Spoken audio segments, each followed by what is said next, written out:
창세기 49장은 야곱의 생애의 마지막 장면을 기록했습니다. 147세가 된 야곱은 자신의 죽음이 가까워졌음을 알았습니다. 그는 12아들을 모두 자신의 곁으로 불렀습니다. 이 시간은 단순히 자녀들에게 마지막 인사를 전하는 자리가 아니었습니다. 하나님께서 야곱을 통해 이스라엘 12지파의 미래를 선포하시는 시간이었습니다. 야곱은 먼저 이렇게 말했습니다. 너희는 모여들으라. 야곱의 아들들아, 너희 아버지 이스라엘에게 들을지어다. 여기서 야곱은 자신의 이름과 하나님께서 주신 이름인 이스라엘을 함께 사용했습니다. 이는 지금부터 전하는 말이 한 아버지의 의견이 아니라 언약의 백성을 향한 하나님의 말씀임을 보여주었습니다. 이어 야곱은 매우 중요한 말을 했습니다. 내가 후일에 너희가 당할 일을 이루리라. 후일이라는 히브리어는 단순히 가까운 미래만을 의미하지 않았습니다. 이스라엘 민족의 역사와 하나님께서 이루실 언약의 역사를 포함하는 표현이었습니다. 첫 번째로 야곱은 장자인 르우벤을 불렀습니다. 당시 장자는 2배의 유산을 받고 가문의 대표가 되는 특별한 권리를 가지고 있었습니다. 야곱은 먼저 르우벤을 높이 평가했습니다. 너는 내 장자요 내 능력이요 내 기력의 시작이라 위풍이 월등하고 권능이 탁월하다. 하지만 곧이어 전혀 다른 평가가 이어졌습니다. 하지만 물의 끓음 같았은즉 너는 탁월하지 못하리니 내가 아버지의 침상에 올라 더럽혔음이로다. 물이 한 번 넘치면 쉽게 통제할 수 없듯이 르우벤은 충동적인 사람이었습니다. 야곱이 이렇게 말한 이유는 창세기 35장에서 일어난 사건 때문이었습니다. 르우벤은 아버지의 첩이었던 비라와 동침했습니다. 이것은 단순한 개인의 죄가 아니라 아버지의 권위에 도전하는 큰 죄였습니다. 결국 르우벤은 장자의 특권을 잃었습니다. 역대상 5장을 보면 장자의 기업은 요셉에게 넘어갔고 왕권은 유다에게 이어졌다고 기록했습니다. 하나님께서는 사람의 출생보다 삶의 모습을 더 중요하게 보셨습니다. 다음은 시므온과 레위였습니다. 두 사람은 함께 축복을 받았습니다. 그러나 그 내용은 칭찬이 아니라 책망이었습니다. 시므온과 레위는 형제요 그들의 칼은 폭력의 도구로다. 이 말씀은 창세기 34장의 세겜 사건을 가리켰습니다. 세겜이 여동생 디나를 욕보이자 시므온과 레위는 복수를 계획했습니다. 그들은 세겜 사람들에게 할례를 받으면 화친하겠다고 말했습니다.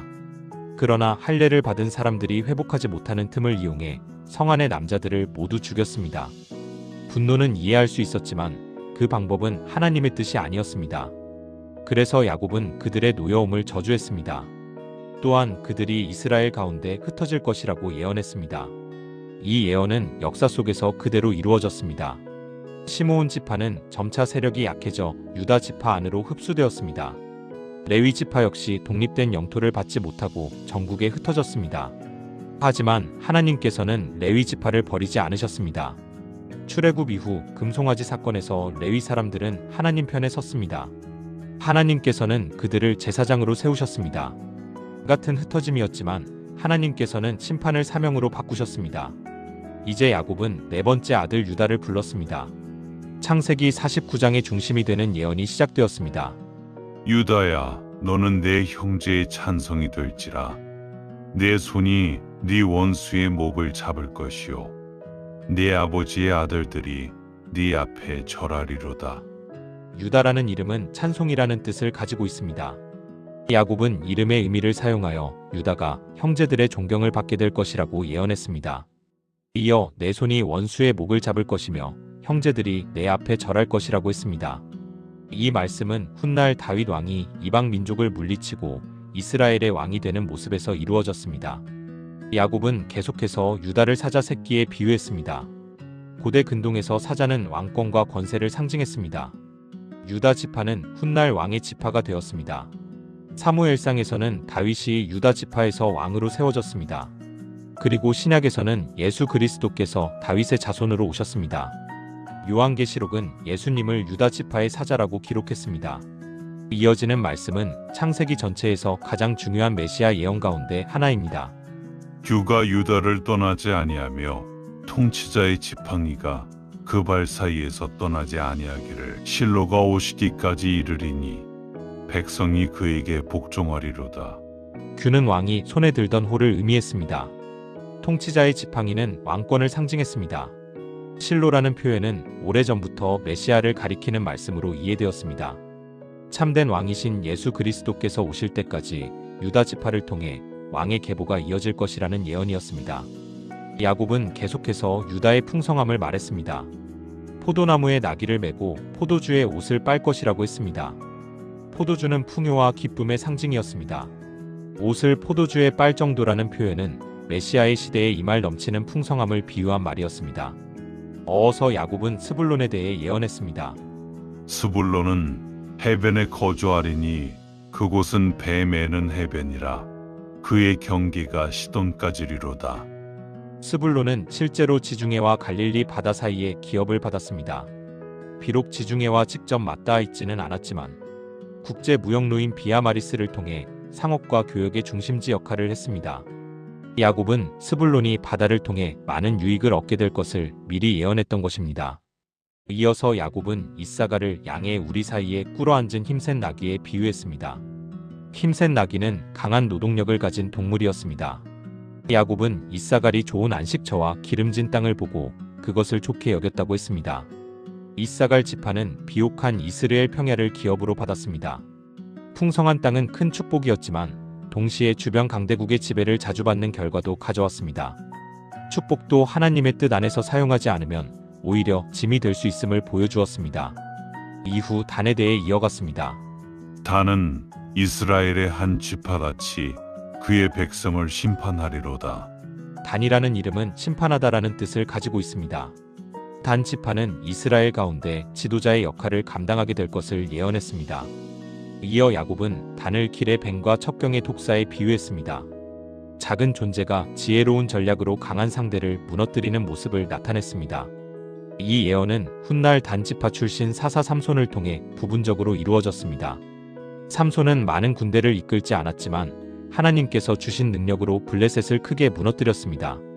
다음은 갓이었습니다. 갓은 군대의 추격을 받으나 도리어 그 뒤를 추격하리로다. 갓 지파는 요단강 동쪽 국경 지역에 정착했습니다. 주변 민족의 침입을 자주 받았지만 용맹한 전사들을 많이 배출했습니다. 역대상 12장은 갓 지파의 용사들이 사자 같은 얼굴을 가졌고 산의 노루처럼 민첩했다고 기록했습니다. 하나님께서는 어려운 환경 속에서도 갓 지파를 강한 용사로 세우셨습니다. 다음은 아셀입니다. 아셀에게서 나는 먹을 것은 기름진 것이라. 그가 왕의 수라상을 차리리라고 했습니다. 아셀 지파는 갈멜산 북쪽과 지중해, 연안의 비옥한 땅을 기업으로 받았습니다. 올리브와 곡식이 풍성하게 생산되었고 이스라엘에서 가장 풍요로운 지역 가운데 하나였습니다. 야곱의 예언은 그대로 이루어졌습니다. 다음은 납달리입니다. 납달리는 노인 암사슴이라 아름다운 소리를 바라는도다. 암사슴은 자유와 민첩함을 상징했습니다. 납달리 지파는 갈릴리 북쪽의 아름다운 지역을 기업으로 받았습니다. 또한 예수님께서 공생애를 시작하신 갈릴리 지역은 스불론과 납달리 지파의 땅이었습니다. 이사야는 흑암에 앉은 백성이 큰 빛을 보게 될 것이라고 예언했고 마태복음은 그 예언이 예수님을 통해 이루어졌다고 기록했습니다. 이제 야곱은 가장 긴 축복을 요셉에게 선포했습니다. 요셉은 무성한 가지 곧 샘 곁에 무성한 가지라 그 가지가 담을 넘었도다. 샘 곁의 나무는 항상 물을 공급받기 때문에 가뭄에도 시들지 않습니다. 야곱은 요셉의 삶을 바로 그런 나무에 비유했습니다. 요셉은 형들의 미움을 받아 애굽으로 팔려갔습니다. 보디발의 집에서는 거짓 누명을 썼고 감옥에서는 억울한 시간을 보냈습니다. 하지만 하나님께서는 언제나 요셉과 함께 하셨습니다. 그래서 요셉은 어떤 환경에서도 믿음을 잃지 않았고 결국 애굽의 총리가 되었습니다. 야곱은 이어 활 쏘는 자가 그를 학대하며 적개심을 가지고 쏘았으나 그의 활은 굳세었다고 했습니다. 이는 요셉이 많은 고난을 겪었지만 끝까지 무너지지 않았음을 보여주었습니다.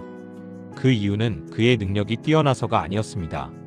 야곱은 이는 야곱의 전능자의 손을 힘입음이라고 고백했습니다.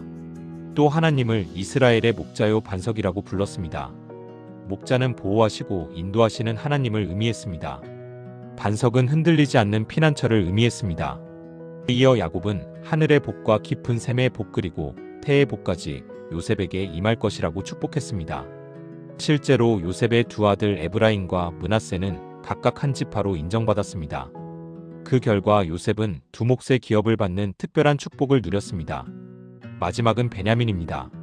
베냐민은 불어뜯는 일이라 아침에는 빼앗은 것을 먹고 저녁에는 움킨 것을 나누리로다. 베냐민 지파는 용맹한 전사들을 많이 배출했습니다. 이스라엘의 첫 번째 왕 사울도 베냐민 지파 출신이었습니다. 신약에서는 사도 바울도 자신이 베냐민 지파 사람이라고 소개했습니다. 야곱은 모든 아들에게 예언을 마친 후 마지막 부탁을 했습니다. 내가 내 조상들에게로 돌아가리니 나를 햇사람 에브론의 밭에 있는 굴에 우리 선조와 함께 장사하라. 막벨라 굴은 아브라함이 은 400세겔을 주고 구입한 가족 묘지였습니다. 그곳에는 아브라함과 사라가 묻혀 있었고 이삭과 리브가 그리고 레아도 그곳에 잠들어 있었습니다. 야곱은 애굽에서 죽었지만 믿음은 끝까지 하나님의 약속의 땅을 바라보았습니다. 모든 말을 마친 야곱은 침상에 거두고 숨을 거두었습니다. 성경은 그가 자기 백성에게로 돌아갔다고 기록했습니다. 이는 죽음이 끝이 아니라 하나님께서 약속하신 소망을 바라보는 믿음의 표현이었습니다. 창세기 49장은 한 아버지의 마지막 유언이 아닙니다. 하나님께서 이스라엘 12지파의 미래를 미리 보여주신 예언입니다. 또한 유다를 통해 메시아가 오실 것을 선포한 놀라운 장입니다. 야곱은 인생의 마지막 순간까지 하나님의 약속을 붙들었습니다. 그 믿음은 후손들에게 이어졌고 마침내 예수 그리스도를 통해 하나님의 구원은 완성되었습니다. 우리도 하나님의 약속은 반드시 이루어진다는 사실을 기억하며 오늘도 믿음으로 살아가야 하겠습니다. 구독과 좋아요는 영상을 만드는데 큰 힘이 됩니다. 우린 다음 영상에서 또 만나요.